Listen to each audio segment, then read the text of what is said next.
Assalamualaikum warahmatullahi wabarakatuh. Kembali lagi ke channel kami. Nah, untuk seperti biasa, untuk kali ini kita akan membahas soal-soal masuk perguruan tinggi seperti SBMPTN, UTBK maupun seleksi mandiri. Dan untuk kali ini yang akan kita bahas materinya adalah integral, gitu ya. Oke, tapi sebelum kita lanjutkan ke soal-soal, supaya kalian like, subscribe, dan share supaya video ini bisa bermanfaat untuk yang lain, gitu ya. Oke, langsung saja untuk materi yang kita bahas untuk hari ini adalah materi tentang integral, gitu ya. Nah, integral seperti ini, jelas ya. Nah, untuk yang pertama, untuk integral tak tentu. Integral tak tentu. Untuk integral tak tentu, sebelumnya kita pahami dulu apa itu integral. Integral itu biasa disebut dengan antiturunan, kebalikan dari turunan. Kalau turunan sendiri, jika ada fx sama dengan ax pangkat n diturunkan menjadi an x pangkat n min 1, pangkatnya ke depan pangkat dikurangi 1. Nah, ini kalau turunan. Nah, kalau integral kebalikannya, jika ada fungsi ax pangkat n diintegralkan menjadi pangkatnya ditambah 1, kemudian turun ke bawah plus C. Seperti itu. Nah, fungsi-fungsi yang bisa diintegralkan langsung dengan rumus ini adalah fungsi-fungsi yang hanya dibatasi oleh tanda positif atau negatif. Contoh sederhana, misal ada integral 3x dikalikan 2x min 1 dx. Nah, bisakah kita langsung integralkan? Tidak bisa, karena ada perkalian dua fungsi. Padahal untuk integral tak tentu, fungsi bisa diintegralkan jika hanya dibatasi tanda positif atau negatif. Maka dari itu, yang harus kita lakukan terlebih dahulu adalah mengalihkan dua fungsi ini atau istilahnya dijabarkan. Yaitu integral 3x dikalikan 2x menjadi 6x kuadrat, 3x dikalikan negatif 1 jadi 3x dx. Baru diintegralkan. Tadi untuk integral pangkat ditambah 1 turun. Jadi di sini pangkat yang awalnya pangkat 2 jadi pangkat 3 turun. Min 3x pangkat 2 turun 2-nya. Ditambah C. Maka 6 bagi 3, 2 dan seterusnya. Ini adalah hasil dari pengintegralan. Gitu ya. Ini untuk integral tertentu. Bagaimana jika fungsinya, kedua fungsi itu tidak bisa dijabarkan? Misal ada integral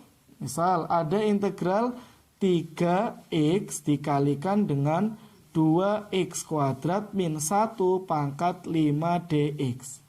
Ada bentuk integral seperti ini. Bisa mungkin dijabarkan, tetapi terlalu panjang. Nah, karena posisinya terlalu panjang kalau dijabarkan, maka muncullah yang disebut dengan integral substitusi. Nah, ini integral substitusi. Apa konsep untuk integral substitusi? Nah, sebelum kita masuk rumusnya, ciri-ciri suatu fungsi diintegralkan dengan integral substitusi, ciri-cirinya ada dua. Yang pertama, sulit. Sulit yang dimaksud di sini adalah sulit dijabarkan. Kalau dia tidak bisa dijabarkan, maka itu rambu-rambu bisa menggunakan integral substitusi. Kemudian selain sulit, pangkat selisih 1. Pangkat mana yang selisih 1? Antara yang di dalam kurung dengan yang di luar kurung. Dengan yang di dalam kurung itu lebih besar, gitu ya. Nah, apa konsep untuk integral substitusi? Sederhana. Untuk integral substitusi yaitu jika ada integral suatu bilangan K, AX ditambah B pangkat N dx. Ini ada dua fungsi, satunya pangkat 1, satunya pangkat 0 X-nya. Karena tidak ada X-nya, sama saja X pangkat 0. Maka untuk konsepnya sama dengan yang di luar kurung ditulis, yang di dalam kurung AX plus B diturunkan. AX plus B diturunkan menjadi A. Baru pangkatnya diintegral menjadi AX plus B pangkat N plus 1 per N plus 1 plus C.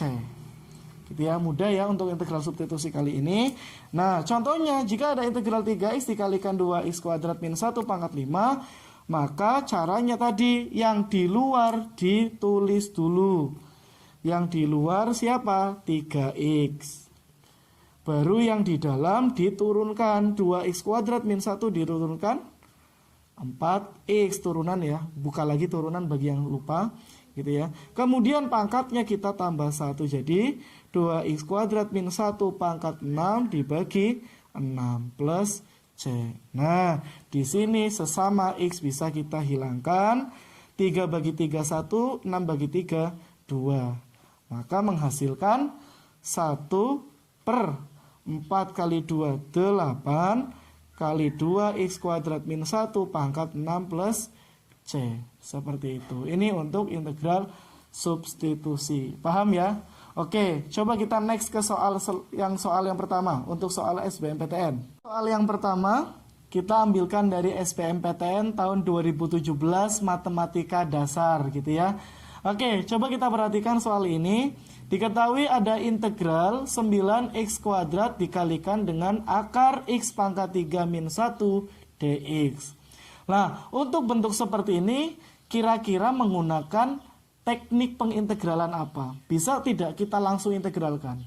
Jelas tidak. Kenapa? Karena yang pertama, dia sulit dijabarkan. Karena sulit dijabarkan, maka tidak bisa kita integralkan secara langsung. Itu secara syarat yang pertama sudah tidak bisa memenuhi untuk pengintegralkan langsung. Yang kedua, pangkat antara yang di dalam dengan yang di luar selisih 1. Nih, pangkat selisih 1. Nah, dari syarat kedua ini berarti integral ini bisa digunakan, bisa dihitung menggunakan teknik integral substitusi. Tapi ingat, kembali lagi, integral substitusi tadi yang saya catatkan itu bentuknya pangkat, bukan akar. Maka dari itu harus kita ubah dulu menjadi bentuk pangkat, gitu ya. Sebenarnya kalau kalian sudah terbiasa mengerjakan, yuk tetap dalam bentuk akar bisa gitu ya. Tapi untuk memudahkan kita jadikan bentuk pangkat, yaitu x pangkat 3 dikurangi 1 dipangkatkan setengah. Nah, baru kita gunakan teknik pengintegralan substitusi, yaitu dengan cara apa? Yang di luar kita tulis terlebih dahulu, yaitu 9x kuadrat. Baru dibagi dengan yang di dalam kurung kita turunkan. Yang di dalam kurung ada x pangkat 3 min 1. Kalau diturunkan menjadi 3x pangkat 2. Negatif 1 diturunkan habis. Baru pangkat setengah kita tambah dengan 1. Setengah ditambah 1, 3 per 2. Dibagi 3 per 2 plus C. Nah, di sini x kuadrat dengan x kuadrat bisa kita hilangkan. 9 dibagi 3, 3. Dan 3 per 2 letaknya di bawah, dinaikkan ke atas menjadi 2 per 3. Dikalikan dengan x pangkat 3 dikurangi 1, pangkat 3 per 2. Ingat, 3 per 2 sama saja 1 setengah. Maka kalau kita sederhanakan menjadi x pangkat 3 min 1 pangkat 1 dan x3 min 1 pangkat setengah, sama saja akar. Gitu ya. Kita hilangkan di sini, maka jawaban yang benar adalah C. Gitu ya. Itu untuk soal pertama. Paham ya? Oke, next untuk soal berikutnya. Soal selanjutnya kita ambilkan dari SBMPTN tahun 2016 untuk Saintek. Yuk soalnya, Suatu daerah dibatasi oleh Y sama dengan X kuadrat dan Y sama dengan 4. Jika garis Y sama dengan K membagi luas daerah tersebut menjadi dua bagian yang sama, maka nilai K yang memenuhi adalah berapa? Jelas, ini adalah soal tentang luas daerah integral. Nah, bagaimana untuk konsep untuk luas daerah integral? Yuk, kita bahas dulu untuk konsep luas integral. Nah, untuk luas daerah integral, mencari luas daerah menggunakan integral, konsepnya sederhana. Coba kita perhatikan. Jika kita gambarkan ada suatu daerah. Nah, ini ada sumbu X, ini ada sumbu Y gitu ya. Ada suatu daerah dibatasi oleh sebelah atasnya oleh Fx, bawahnya oleh Gx, sedangkan batas kirinya A, batas kanannya B, berarti kan daerah ini yang kita maksud. Nah, untuk mencari luasnya sederhana, yaitu integral dari A sampai B, karena kita pandang dari sumbu X, dari A sampai B batasnya di sumbu X, yang atas Fx, yang bawah Gx, dx, seperti itu. Nah, jadi yang atas Fx dikurangi yang bawah Gx. Jadi intinya untuk mencari luas daerah integral yang harus kita lakukan adalah mencari batas kiri, batas kanan, atas dan bawah fungsi tersebut. Kalau kita pandang dari sumbu X, bisa tidak kita batasnya itu terletak pada sumbu Y? Bisa. Jika ada daerah, ini ada sumbu X, ini ada sumbu Y, ada daerah yang posisi sebelah atasnya, kalau kita pandang dari sumbu Y, ini kita anggap atas, atasnya oleh FY, bawahnya oleh GY, batas ini A, yang atas B, berarti daerahnya ini. Maka luasnya adalah integral dari A sampai B, yang atas FY dikurangi yang bawah GY, sorry ini GY gitu ya, GY DY. Kenapa DY? Karena batasnya terletak pada sumbu Y. Nah, maka ketika ada soal, enaknya menggunakan batas pada sumbu X atau sumbu Y, tergantung dari jenis soalnya gitu ya. Tergantung dari jenis soalnya. Coba kita kembali lagi ke soal tadi. Lihat soal yang tadi, yuk kita baca kembali. Ada suatu daerah dibatasi oleh Y sama dengan X kuadrat dan Y sama dengan 4. Berarti di sini ada daerah yang batasnya dua fungsi ini. Berarti yang harus kita lakukan adalah gambar terlebih dahulu fungsinya. Gitu ya, gambar terlebih dahulu. Nah, gambarnya seperti apa? Nah, gini. Nah, ini ada sumbu X, ada sumbu Y. Gambarnya di sini ada Y sama dengan X kuadrat, berarti seperti ini. Nah, ini Y sama dengan X kuadrat. Kemudian ada Y sama dengan 4. Nah, Y sama dengan 4 seperti ini. Ya, ini ada Y sama dengan 4. Kemudian, jika garis Y sama dengan K membagi luas daerah tersebut menjadi dua bagian yang sama. Kemudian ada garis Y sama dengan K di sini. Anggaplah ini.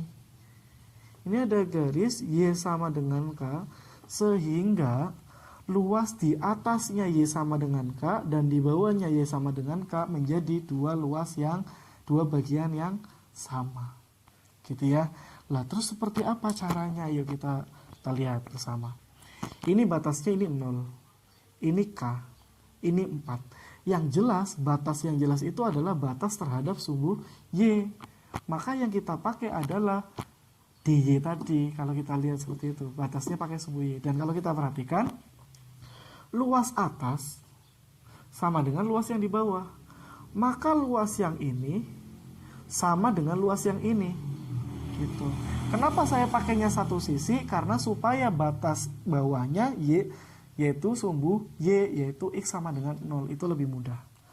Maka perhitungan integralnya menjadi integral batasnya. Ini di sini ada luas 1, ada luas 2. Gitu ya. Luas 1 sama dengan luas 2. Nah, luas 1 integral dari 0 sampai K. Nah, yang ini ya tidak boleh dalam bentuk Y sama dengan X kuadrat, tapi harus kita ubah jadi X sama dengan akar Y atau Y pangkat 1/2 DY gitu, karena batasnya adalah sumbu Y. Sama dengan luas 2. Luas 2 batasnya dari K sampai 4. Y pangkat setengah DY. Seperti itu. Nah, maka apa yang harus kita lakukan? Ya, tinggal mengintegralkan. Y pangkat setengah kalau kita integralkan menjadi Y pangkat 3/2 gitu ya. Jelas ya, Y pangkat 3/2 tambah 1. Nah, Y pangkat 3/2 sama saja Y akar Y. 3/2 kan sama saja dengan 1/2. Dibagi dengan 3/2, karena 3/2 dibalik jadi 2/3. Kan posisinya di bawah naik ke atas jadi 2/3. Nah, batasnya di sini dari 0 sampai K. Sama dengan sama, karena fungsinya sama ya berarti hasil pengintegralannya juga sama, hanya batasnya dari K sampai 4. Nah, kalau sudah seperti ini ya tinggal disubstitusikan gitu ya. Substitusikan K berarti tinggal 2/3 K akar K, 0 masuk, dikurangi 0. Sama dengan disubstitusikan 4. Jadi 2/3 kali 4 kali akar 4 itu 2. Dikurangi K-nya masuk, 2/3 kali K akar K, seperti itu ya. Nah, di sini sama-sama 2/3 K akar A, di sini ada min 2/3 K akar K, maka negatif 2/3 K akar A K bisa dipindah ke ruas kiri. Berarti sama saja 2/3 ditambah 2/3 menjadi 4/3 K akar K. Sama dengan 2 kali 2, 4, 4 kali 4, 16, 16/3. Maka dari itu bisa kita coret. Di sini sama-sama per 3 habis. Nah, 16 dibagi 4 sama dengan 4. Nah, K di sini K pangkat 3/2 ya. K pangkat 1, K pangkat setengah kan menjadi K pangkat 3/2 sama dengan 4. Nah, supaya menjadi K, maka kita pangkatkan 2/3 atau 3/2 pindah jadi 2/3, seperti itu. Berarti jawaban yang benar adalah B. Ini untuk soal SBMPTN tahun 2016 Saintek tentang luas daerah integral gitu ya. Next untuk soal selanjutnya. Next untuk soal selanjutnya kita ambilkan dari SBMPTN tahun 2014 Saintek. Soalnya, jika fx sama dengan 1 ditambah sin x ditambah sin kuadrat x ditambah sin pangkat 3x ditambah dan seterusnya dari 0 sampai pi/4, maka integral dari 0 sampai pi/4 fx dx sama dengan berapa? Nah, dari sini kita tahu bahwa fx-nya merupakan penjumlahan deret sampai tak hingga, dan yang namanya deret tak hingga dipunyai hanya deret geometri dengan rumus S tak hingga sama dengan A dibagi 1/R gitu ya, dengan A suku pertama dan R adalah rasio. Nah, dari sini kita tahu bahwa suku pertamanya adalah 1 dan rasionya adalah sin I, karena ini deretnya adalah dikali sin I kali sin I kali sin I gitu ya. Nah, berarti fx di sana bisa kita tuliskan dalam penjumlahan tak hingga. Berarti rumusnya adalah A/1 min R. Berarti 1/1 min sin X. Nah, namun jika fx ini langsung kita substitusikan dengan integral, susah gitu kan. Agak susah di sini karena bentuknya pecahan. Maka dari itu kita kalikan dengan sekawannya. Gitu ya. Kita kalikan dengan sekawannya yaitu 1 plus sin X. Berarti yang atas kita kalikan dengan 1 plus sin X. Nah, 1 dikali 1 plus sin X ya hasilnya adalah 1 plus sin X gitu ya. Sedangkan 1 min sin X dikali 1 plus sin X sama dengan 1 min sin kuadrat X. 1 dikurangi sin kuadrat X itu sama dengan cos kuadrat X. Berarti sama saja 1 per cos kuadrat X ditambah sin X dibagi cos kuadrat X atau cos X cos X. Lah 1 per cos kuadrat X sama saja secant kuadrat X ditambah sin diperkos itu sama saja tan X. 1 per cos sama dengan secant X. Kenapa harus kita ubah dalam bentuk seperti ini? Karena kita akan integralkan. Nah, karena di sini bentuknya integral trigonometri, maka ingat dulu yuk konsep integral trigonometri atau rumus-rumus yang perlu kita ketahui atau yang perlu kita hafal dalam integral trigonometri, gitu ya. Kita coba lihat yuk. Untuk integral trigonometri, rumus-rumus apa yang perlu kita hafal? Yuk, kita tahu bahwa yang namanya integral adalah anti dari turunan. Maka kita ingat dulu, jika di sini ada fx, di sini ada f aksen x. Ini sin x, kalau diturunkan menjadi cos x. Kalau ada cos x, diturunkan menjadi negatif sin x. Kemudian ada tan x, diturunkan menjadi secant kuadrat x. Kemudian ada secant x, diturunkan menjadi secant x kali tangen x. Kalau ada kotangan X diintegral menjadi negatif kosekan kuadrat X. Dan kalau ada kosekan X diintegralkan menjadi negatif kosekan kotangen. Nah, karena yang namanya integral adalah kebalikan dari turunan, maka dari itu, kalau dari fx kita ubah menjadi f aksen itu diturunkan. Maka dari itu, kalau ada cos X diintegralkan menjadi sin X, kebalikannya. Kalau dari kanan ke kiri, maka diintegralkan. Gitu ya, ini kunci sederhananya gitu ya. Maka kembali lagi ke soal tadi. Soal ini ada integral dari 0 sampai pi per 4 fx dx. Mana fx-nya? Nah, ini fx. Kita substitusikan dulu. Jadi integral dari 0 sampai pi per 4, fx-nya menjadi secant kuadrat e ditambah tangen e kali secant x dx. Kenapa harus kita ubah menjadi bentuk seperti ini? Karena tadi turunannya tan x adalah secant kuadrat x. Maka dari itu integralnya secant kuadrat x menjadi tan x. Sedangkan turunannya secant x adalah tangen x kali secant x. Berarti integralnya tangen x kali secant x secant x. Betul. Batasnya dari 0 sampai pi per 4. Berarti yang harus kita substitusikan terlebih dahulu adalah pi per 4. Menjadi sama dengan tan pi per 4. Pi per 4 45 derajat. Tan pi per 4 itu 1. Betul. Tan ditambah secant pi per 4. Secant 45 derajat. Yaitu akar 2. Gitu ya. Ini bisa dihafal sendiri. Oke, lanjut.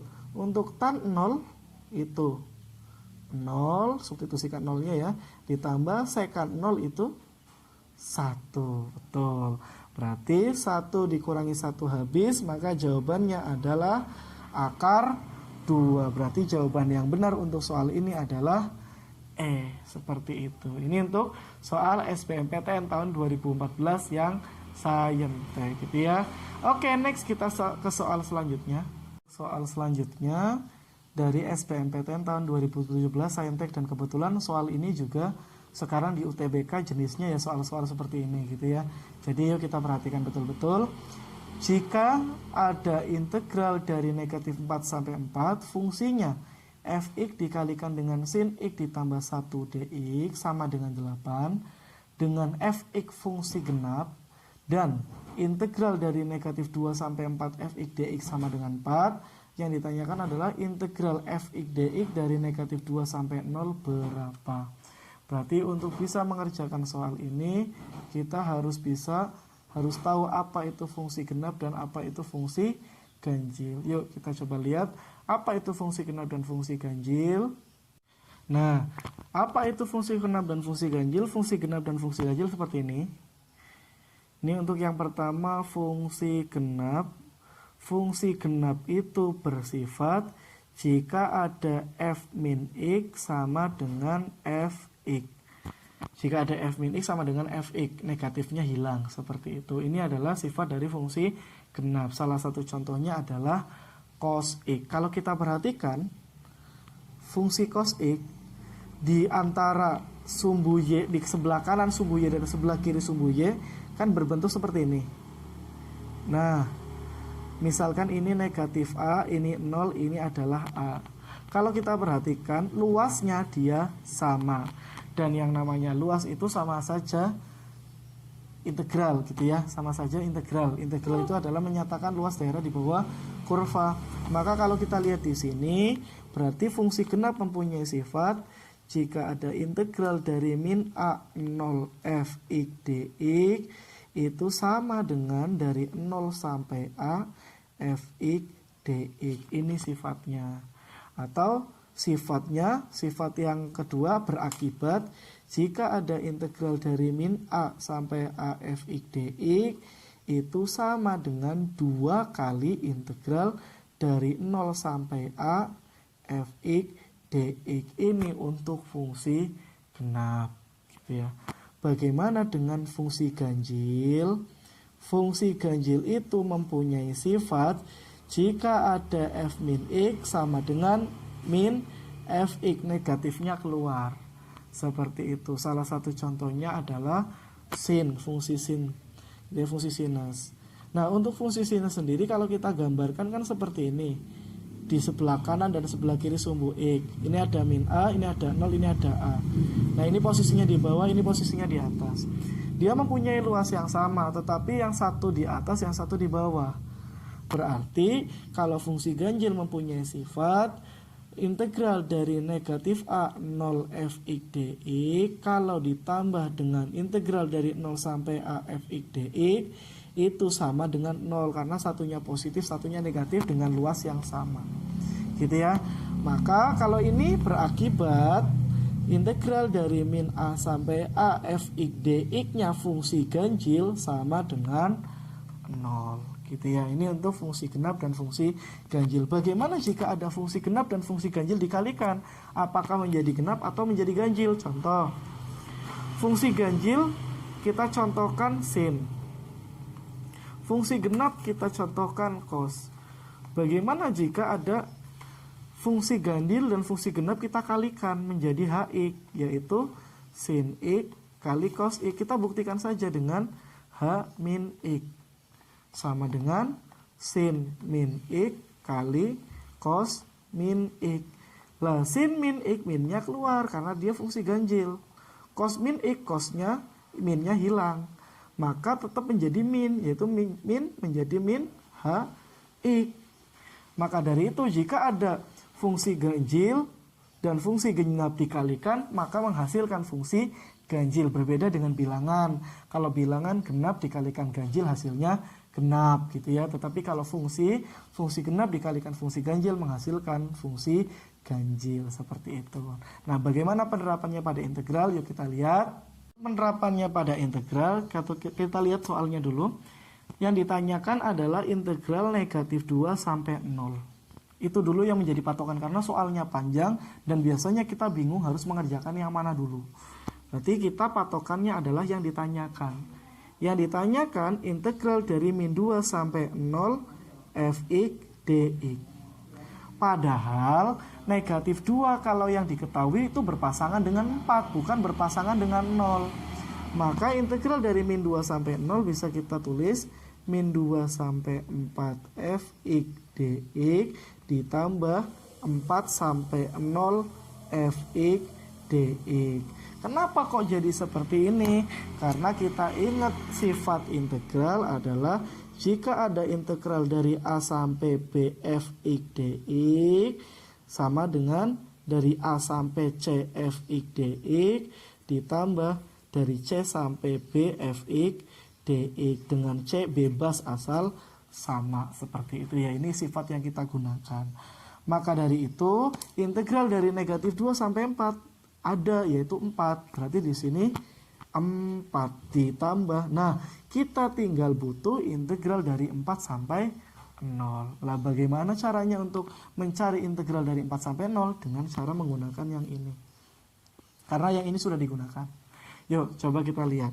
Di sini ada integral dari min 4 sampai 4. Yuk kita kalikan. Fx kali sin x. Jadi Fx sin x dx ditambah Fx kali 1. Integral min 4 sampai 4. Fx dx sama dengan 8 gitu ya. Nah, seperti ini. Nah, terus kita lihat Fx di sini diketahui fungsi genap. Sedangkan kita tahu bahwa sin x itu adalah fungsi ganjil. Ini ada fungsi genap, ini ada fungsi ganjil. Dan kita tahu fungsi genap dikalikan fungsi ganjil hasilnya fungsi ganjil. Tadi kita sudah buktikan. Nah, kalau ada fungsi ganjil dari negatif 4 sampai 4, kita juga sudah tahu konsepnya. Kalau ada fungsi ganjil, ini menjadi fungsi ganjil dari negatif 4 sampai 4 ya hasilnya 0. Sedangkan Fx balik lagi, Fx adalah fungsi genap. Kalau fungsi genap itu mempunyai sifat dari min 4 sampai 4 sama saja 2 kali dari 0 sampai 4 Fx dx sama dengan 8. Maka dari itu integral dari 0 sampai 4 Fx dx sama dengan 8 dibagi 2 yaitu 4 gitu ya. Ini integral dari 0 sampai 4. Padahal yang diminta dari 4 sampai 0. Nah, kita ingat satu hal. Jika ada integral dari A sampai B Fx dx dan yang kita mau dari B sampai A, maka tinggal kita kalikan dengan negatif 1 gitu ya. Maka sifat ini kita pakai. Berarti integral dari 0 sampai 4 menghasilkan 4. Berarti dari 4 sampai 0 menghasilkan negatif 4. Betul seperti itu. Jadinya negatif 4 gitu ya. Maka 4 ditambah negatif 4 hasilnya adalah 0 lah. Jawabannya adalah A. Seperti itu. Nah, ini untuk soal yang terakhir gitu ya. Nah, oke, itu aja untuk soal-soal integral kali ini. Kuncinya adalah terus belajar, terbiasakan mengerjakan soal-soal karena untuk bisa matematika harus terbiasa. Gitu aja. Itu aja yang dapat saya sampaikan. Terima kasih atas perhatiannya. Assalamualaikum warahmatullahi wabarakatuh.